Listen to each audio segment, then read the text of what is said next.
ஐயா வணக்கம். வணக்கம்மா.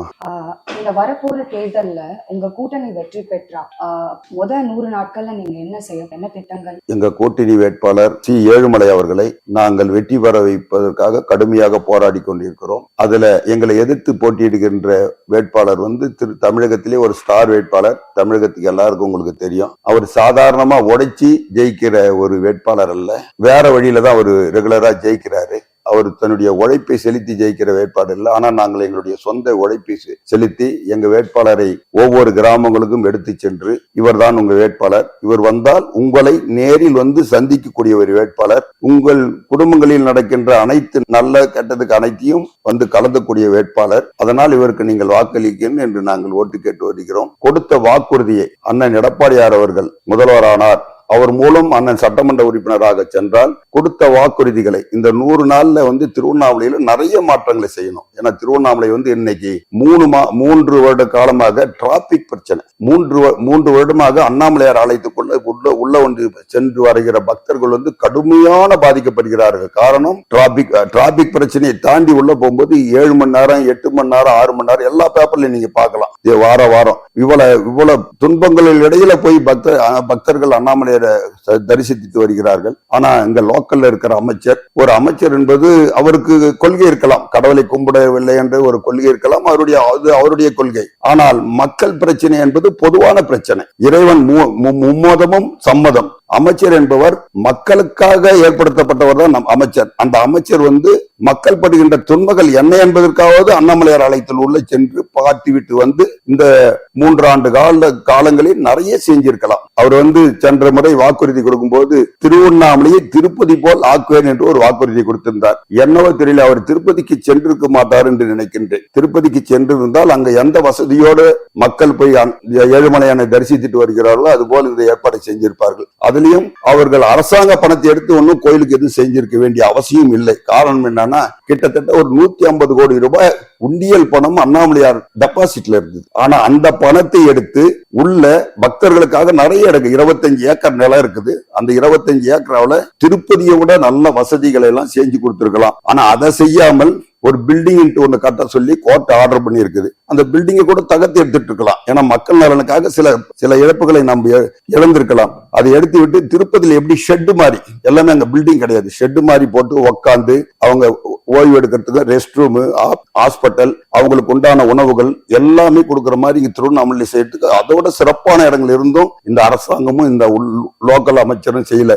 இதுவே எங்கள் வெற்றிக்கு முதல் 100% எங்களுக்கு வெற்றிக்கு பெரிய எதிர்பார்ப்பா மக்கள் இருக்காங்க. நாங்கள் அதை செய்வோம் என்று நினைக்கிறார்கள். நானும் ஒரு அண்ணாமலையார் பக்தன். நானும் அதிமுகவில் நான் சீட் எதிர்பார்த்து கொண்டிருந்தேன். ஆனால் கூட்டணி வேட்பாளருக்கு அறிவித்தவுடன் அந்த ஏழுமலை வேட்பாளர்ல நான் தான் வேட்பாளர் என்று ஒவ்வொரு தொகுதி வாரியாக நான் ஓட்டு கேட்டு கொண்டிருக்கின்றேன். காரணம் என்ன, மக்கள் படுகின்ற துன்பங்களை அண்ணன் எடப்பாடியார் வந்தவுடன் எங்க ஏழுமலை அண்ணன் எம்எல்ஏ ஆனவுடனே அவரை வைத்துக் கொண்டு முதல்ல இந்த கோயில் பிரச்சனை, டிராபிக் பிரச்சனை தீர்த்தாலே போதும். நீங்களா பார்க்கலாம், திருவண்ணாமலை நகரத்துல எல்லா தெருவிலையும் கம்பி வேலி, ஏதோ பாகிஸ்தான்ல இருந்து இந்தியாவுக்கு போற மாதிரி. இதெல்லாம் ஒரு சாதாரண குழு போட்டு நல்ல திட்டம். திருப்பதியில போது நல்ல டிராபிக் இருக்குது, வெளியிலே பில்டர் பண்ணிருக்கணும். அதெல்லாம் எதையுமே போலீஸை சரியான முறையில் பயன்படுத்தாமல் வெளியூர்ல இருந்து வரவங்க எல்லாம் கண்ட இடங்கள்ல வண்டியை விட்டு கிட்டத்தட்ட 3 வருஷமா லோக்கல்ல இருக்கிற வியாபாரிகள் மக்கள்ல இருந்து படுற துன்பம் பெரிய துன்பங்கள். அதை கூட போக்க தெரியாத ஒரு அமைச்சர் இந்த திருவண்ணாமலை இருக்கிறார் என்ற பெரிய மன வருத்தத்தில் இருக்கிறார்கள். அதுவே எங்கள் வெற்றிக்கு பெரிய உறுதுணையாக இருக்கும் என்பதை நாங்கள் 100% நம்புகின்றோம். ஏன்னா இது அண்ணாமலையார் பூமி. அண்ணாமலையாரை முன்னிறுத்தி தான் நாங்கள் இந்த வாக்குகளை சேகரித்துக் கொண்டிருக்கிறோம். அதனால அண்ணாமலையார் எங்களை வெற்றி பெற செய்வார் என்ற ஒரு நம்பிக்கை இருக்கிறது. நாங்கள் வெற்றி பெற்று வந்த 100 நாளைக்குள் கண்டிப்பாக அண்ணாமலையார் கோயிலுக்கு வர பக்தர்களுக்கும் அண்ணாமலையார் கோயிலை சுற்றி இருக்கிற மக்களுக்கும் எந்த ஒரு இடையூறு இல்லாமல் அன்றாட எப்படி 3 வருஷத்துக்கு முன்னால் எப்படி இருந்தாங்களோ அது மாதிரி நாங்கள் உடனே செஞ்சு கொடுப்போம் என்பதை உறுதி கூறுகிறோம். அடுத்தது இளைஞர்களுக்கு வேலை வாய்ப்பு இதை உருவாக்குறதுக்காக நீங்க என்ன முடிவு பண்ணீங்க? ஆமா, இப்ப இருக்கிற எங்களுக்கு எங்க ஏழுமலை அண்ணனை எதிர்த்து போட்டிடுறவரு யாவாவேலு ஸ்டார் வேட்பாளர். உங்களுக்கு எல்லாருக்கும் தெரியும், இந்தியா லெவல்லே தெரியும். இவர் நினைச்சா எதை ஒன்னாலும் செய்யலாம். அந்த அளவுக்கு பவர் உள்ள ஒரு அமைச்சர். ஆனா அவர் திருவண்ணாமலை மக்களை பற்றியோ, திருவண்ணாமலை நகரத்தை பற்றியோ, திருவண்ணாமலை தொகுதியை பற்றியோ, திருவண்ணாமலை மாவட்டத்தை பற்றியும் ஒரு கணம் கூட சிந்திக்காதவர். காரணம், அவர் நினைத்திருந்தால் திருவண்ணாமலையை வளம் பொறிந்த ஒரு தொழில்பேட்டையாக, மக்கள் படித்துவிட்டு வேலை இல்லாத இருக்கிற மாணவர்களுக்கு மாணவ செல்வங்களுக்கெல்லாம் வேலை கொடுக்கக்கூடிய எல்லா இந்த நிறைய திட்டங்களை திருவண்ணாமலைக்கு கொண்டு வந்து செஞ்சிருக்கலாம். அந்த அளவுக்கு பெரிய வலிமை மிக்க ஒரு பவர்ஃபுல் அமைச்சராக இருந்து கூட திருவண்ணாமலைக்கு செய்ய முடியவில்லை. ஆனால் நாங்கள் ஆட்சிக்கு வந்தால் ஏழை எளிய அண்ணன் எடப்பாடியார் முதல்வரானால் முதல் கோரிக்கையாக மாணவ செல்வங்கள் உடனே வேலைக்கு செல்லக்கூடிய எல்லா திட்டங்களும், அதாவது தொழிற்பேட்டையிலிருந்து எல்லாத்தையும் நாங்க கொண்டு வந்து முதல் கிட்டத்தட்ட ஒரு திருவண்ணாமலை நகரத்திலேயே மாவட்டத்தில் வளர்றவங்களுக்கு ஒரு 10,000 பேருக்கு உடனே வேலை செய்வதற்கான ஏற்பாடுகளை நாங்கள் செய்து கொடுப்போம். அடுத்து பெண்கள் பாதுகாப்பு மற்றும் நலன், இதுக்காக பெண்கள் பாதுகாப்பு நலன்றது உங்களுக்கு எல்லாருக்கும் தெரியும். இந்த திராவிட ஆட்சியில பெண்களுக்கு ஒரு செகண்ட் கூட பாதுகாப்பே கிடையாது. பள்ளி மாணவர்கள் புத்தகத்தை எடுத்துக்கொண்டு செல்கின்ற மாணவர்கள் நீங்க எல்லாம் பார்த்திருப்பீங்க. அண்ணன் எங்க கூட்டணி தலைவர் அன்புமணி அண்ணன் கூட பேசியிருக்கிறார். தமிழ்நாட்டிலே வந்து கஞ்சாவும் போதைப் பொருளும் அதிகமா புழங்குற ஊர் எதுனா திருவண்ணாமலை தான். இங்க இருந்துதான் பாண்டிச்சேரிக்கு எல்லாம் போகுது. நீங்க எங்க போய் பார்த்தாலும் சரி, ஸ்கூல் பக்கத்துல பங்கு கடையெல்லாம் பாத்தீங்கன்னா இன்னைக்கு திருவண்ணாமலையில கஞ்சா போதைப் பொருள் எல்லாம் சர்வசாதாரணமாக இருக்கிறது. இதெல்லாம் அண்ணன் இப்ப நீங்க எடப்பாடியார் அண்ணன் பார்த்திருப்பீங்க எல்லா பிரச்சாரத்திலையும். இப்ப நேத்து கூட கோயம்புத்தூர்ல பேசும்போது கடுமையா நான் பழைய எடப்பாடி பழனிசாமி அல்ல, புதிய எடப்பாடி பழனிசாமி எல்லாத்தையும் இரும்புகரன் கொண்டு அடக்குவேன் என்று கூறியிருக்கிறார். அம்மா வழியில் வந்த அண்ணன் எடப்பாடியார் அவர்கள் இது மாதிரி திட்டங்களில் எல்லாம் கண்டிப்பாக ஒடுக்கி, அம்மா புரட்சி தலைவி அம்மா ஆட்சியில் எப்படி இருந்ததோ புரட்சி வேந்தர் அண்ணன் எடப்பாடியார் எப்படி இருந்தாரோ அது மாதிரி ஒரு ஆட்சியில் வந்து பெண்களுக்கு முழு பாதுகாப்பு கொடுக்கின்ற ஒரு அரசாங்க அண்ணன் அமைப்பார். அதற்கெல்லாம் நாங்கள் உறுதுணையாக இருப்போம் என்பதை உறுதி கூறுகிறோம். திருவண்ணாமலையில முக்கியமான பிரச்சனை கொஞ்சம் முன்னாடி நீங்க சொன்ன சாலை வசதி, தண்ணி, வேலைவாய்ப்பு, இதற்கு உடனடி தீர்வு என்ன? திருவண்ணாமலையில இன்னைக்கு சொன்னீங்கன்னா, இப்ப நாங்க ஓட்டு கேட்க போனோங்க, நம்பர் 1 திராவிட மாடல், நம்பர் 1 திருவண்ணாமலை அமைச்சர் சொல்றவரு அம்பேத்கர். நீங்க கூட இப்ப எங்களை பேட்டி காண்றீங்க, என்ன பேட்டி காண்டிட்டு கூட நீங்க போய் பாருங்க, அங்க கூட வீடியோ எடுங்க. பஸ் ஸ்டாண்டுக்கு பக்கத்துல அம்பேத்கர் தெரு, ஒரு சாதாரண மக்கள் வாழ்கின்ற இடம், டவுன் கிரிவல பாதையிலேயே அது அட்டாச்சா இருக்கிற ரோடு. அது எவ்வளவு கேவலமா இருக்குதுன்னு பாருங்க. அதுக்கு அடுத்தது அண்ணாமலையார் கோயிலை சுத்தி ஒரு சிமெண்ட் ரோடு போட்டோன்னு சொல்றாரு. ஆனா உள் ரோடு வருது, கோயில சுத்துற உள் ரோடு, தென் ஒத்தவடார் தெரு, வட ஒத்தவடார் தெரு. நீங்க காலில் எதுவுமே இல்லாத போய் நடந்து பாருங்க, அது எவ்வளவு கேவலமா இருக்கிறது. அதுக்கு காரணம் இந்த அமைச்சர் கிட்டத்தட்ட திருவண்ணாமலை தன்றாம்பட்டு தொகுதியிலிருந்து திருவண்ணாமலை வரைக்கும் 40 ஆண்டு காலமாக எம்எல்ஏவும் 2 முறை அமைச்சராகவும் பயணிட்டு இருக்கிறார். அவர் ஒரு நல்லது கெட்டது கூட ஒரு கட்சிக்காரருக்கோ பொதுமக்களுக்கோ எந்த நிகழ்ச்சிக்கும் தான் நடந்து வந்து பார்த்ததாகவே வரலாறு கிடையாது. ஒரு பொது வாழ்க்கையில் இருக்கிறவர் இறங்கி வந்து ஒரு இடம் நல்லது கெட்டதுக்கு பார்த்தாதான் அந்த மக்கள் எப்படி வாழ்கிறார்கள், என்ன குறை இருக்கிறது பார்க்கலாம். அது மாதிரி பார்க்காத ஒரு எம்எல்ஏவையும் அமைச்சரையும் தான் இந்த திருவண்ணாமலை பெற்றிருக்கிறது. ஆனா இந்த முறை கண்டிப்பாக அதுக்கு மாற்றம் வரும். அந்த மாற்றம் வந்தவுடன் அந்த மாநகராட்சியும் அவங்க கையில பிடியில மாட்டின்னு தான் முழிக்குது. தொடர்ந்து அந்த மாநகராட்சிக்கு வந்த பணத்தை கூட தேவையில்லாமல் லோக்கல்ல உள்ள இருக்கிற ரோடுங்கள்லாம் போடாம ஹைவேஸ் ரோடுல தான் டைவர்ட் பண்ணி போட்டு இருக்கிற வச்சு நகர வளர்ச்சிக்கோ மற்றதுக்கெல்லாம் எந்த இதுவும் செய்யல. அதுக்கு அடுத்தது மலை சுற்றும், மலைக்கு மேல வீடுங்க இருக்குது, கிட்டத்தட்ட ஒரு 20,000 வீடுகள் இருக்கிறது. அந்த வீடுகள் எல்லாம் காலி பண்ணணும்னு சொல்லி ஒருத்தருக்கு யானை ராஜேந்திரன் என்பவர் கேஸ் போட்டிருக்காரு ஹைகோர்ட்ல. அந்த கேஸுக்கு உரிய பதிலையும் உரிய இதையும் இந்த தமிழ்நாடு அரசோ இல்ல லோக்கல்ல இருக்கிற அமைச்சரோ அதுக்கு சரியான முறையில பதில் கொடுத்திருந்தாங்கன்னா அதுல எந்த பாதிப்பு இருக்காது. பல ஆண்டு காலமாக வாழ்கின்ற அந்த பாமர மக்கள் வீட்டை காலி பண்ண சொல்லி அந்த கேஸ லோக்கல் அமைச்சர் அது சரியான முறையில் அதை பயன்படுத்தாத காரணத்தால் இன்னைக்கு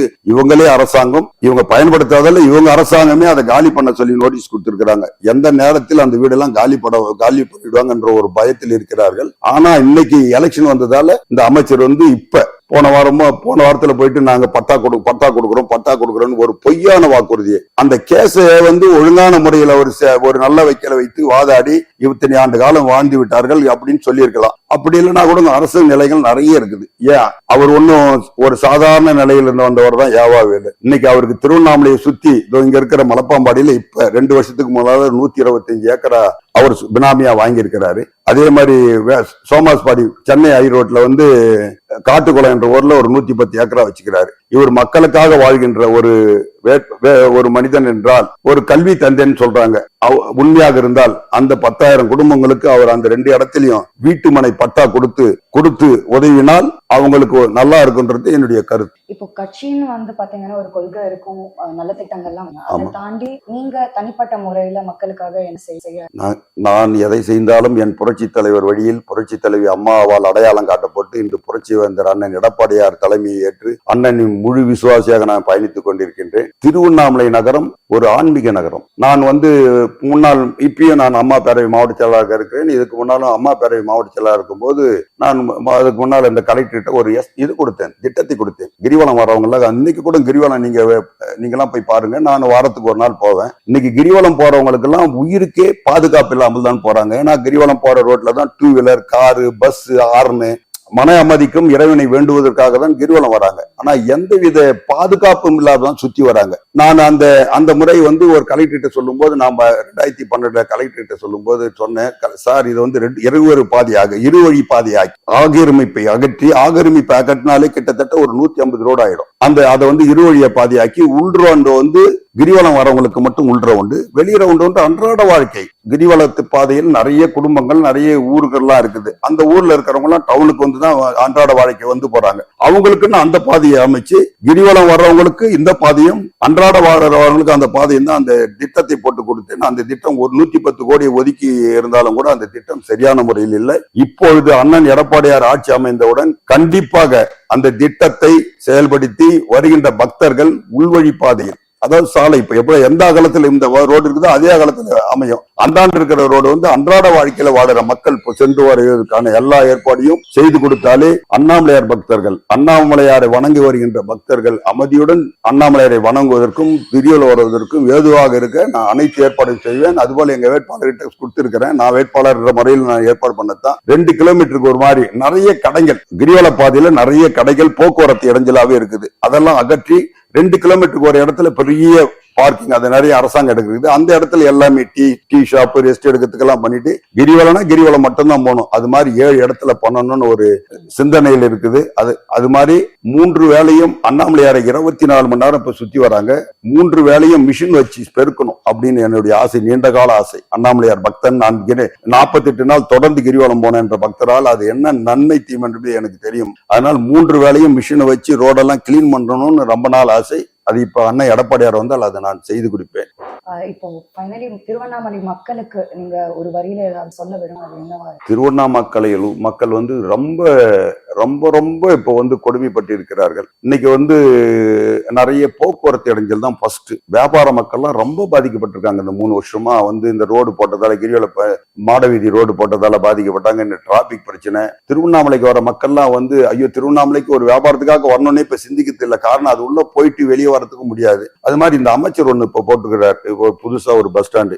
எந்த திட்டத்தையும் மக்கள் எப்படி பயன்படுத்துவார்கள், அவருக்கு எப்படி பயன்படும் கூட தெரியாத ஒரு கொகையில போய், டவுனுக்கு அதுக்கு சம்பந்தமே இல்லாத ஒரு இடத்துல கொகையில, ரயில்வே கேட்டுக்கு அந்தாண்ட ஒரு கொகையில உள்ள போய் பண்ற மாதிரி இருக்குது. சென்னையிலிருந்து வர மக்கள் 180 ரூபா பஸ் ஃபேர் கொடுத்து 5 மணி நேரம் வந்தாங்கன்னா, ஆனா அந்த பஸ்ஸை விட்டு இறங்கினா அவுளூர்பேட்டை ரோடு இல்லைன்னா பள்ளிகண்டாப்பட்ட ரோடு இல்ல வேட்டார் ரோட்ல போயிட்டு வர்றதுக்கு ஆட்டோவுக்கு 300 ரூபா கொடுக்குற, 20 நிமிஷத்துக்கு 300 ரூபா கொடுக்குற அவல நிலையெல்லாம் இருக்குது.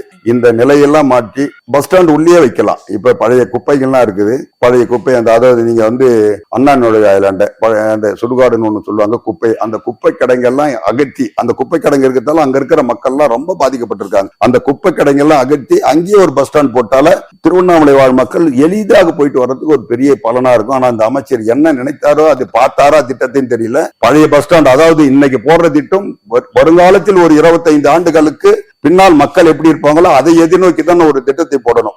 முதல்ல பஸ் ஸ்டாண்ட் போட்டது ஒரு 30 வருஷத்துக்கு முன்னால போட்டது. இன்னைக்கு இருக்கிற சூழ்நிலை அது இடம் பற்றாக்குறையில தான் இந்த பஸ் ஸ்டாண்ட் போட்டாங்க. ஆனா இப்ப என்ன பஸ் ஸ்டாண்ட், பழைய பஸ் ஸ்டாண்ட் இருக்குதோ அதே அளவு, அதே பஸ் நிக்கிற அளவுக்கு தான் போட்டுக்கிறாரு.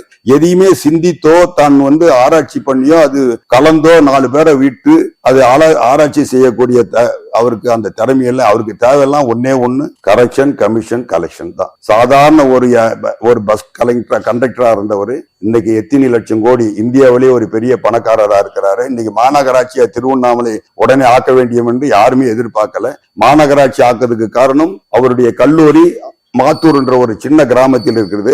மாத்தூர் என்ற சின்ன கிராமத்தில் அவர் கல்லூரி இருந்தால் பல்கலைக்கழகம் ஆரம்பித்தால் அது சி கிரேட் ஆகுன்றதுக்காக மாநகராட்சி, அவர் கல்லூரிக்காக தான் மாநகராட்சி ஆக்கியிருக்கிறார். அது ஏ கிரேட் ஆக்கி பல்கலைக்கழகம் ஆகிட்டா அவர் அவரே அட்மிஷன் போட்டு அவரே செல்வாக்கா ஆக்கலாம்னு சொல்லுவாங்க. ஆனா அவர் நிறைய பேர் அவர் பிறந்த நாளுக்கு கல்வி தந்தைன்னு போஸ்ட் அடிச்சிருப்பாங்க. இந்த திருவண்ணாமலை நகரத்திலேயே அவர் ஊர், இன்னைக்கு கூடலூர்ல போய் காலையில ஓட்டு கேட்டு வந்தேன். அவங்க ஊர்ல கூட அவர் வளர்த்து அவருக்கு விலாசம் கூடலூர்னு சொல்ற ஊர்ல கூட ஒருத்தர் கூட அவர் தனியா கல்வியே ஃப்ரீயா கொடுத்த வரலாறு கிடையாது. கல்வியை அவர் வியாபாரமாக்கி தன்னை வளர்த்துக் கொள்வதற்காக தான் அரசியலிலும் இருக்கிறார். எல்லாத்தையும் அவர் பயன்படுத்தி இருக்கிறார்கள். மக்கள் எல்லாம் உணர்ந்திருக்கிறார்கள். இந்த தேர்தல் எங்களுக்கு மக்கள் மாற்றத்தை விரும்புகிறார்கள். எங்கள் வேட்பாளர் குறைந்தபட்சம் 1 லட்சம் ஓட்டு வித்தியாசத்தில் வெற்றி பெறுவார் என்று நான் ஒவ்வொரு இடத்திலும் பேசிட்டு வரேன். அதற்கு அருள்மிகு அண்ணாமலையார் எங்களுக்கு ஆசீர்வதிப்பார். அண்ணாமலையார் ஆலயத்தில் அண்ணாமலையார் மண்ணில் தன்னை வளர்த்துக் கொண்ட ஒரு அமைச்சர் அண்ணாமலையாரை மதிக்காதவருக்கு அண்ணாமலையார் தக்க தண்டனையை மக்கள் மூலம் தருவார் என்று நாம் மிக நம்பிக்கையாக இருக்கின்றோம். உங்களோட கருத்துக்களை ரொம்ப தெளிவா அழகா சார். நன்றி. மாற்றம் வேண்டும், அதற்கு பிஜேபி தான் வேண்டும். திருவண்ணாமலையில் இந்த அவல நிலை மாற திரு ஏழுமலை அவர்களுக்கு தாமரை சின்னத்தில் வாக்களித்து வெற்றி பெற செய்யுங்கள்.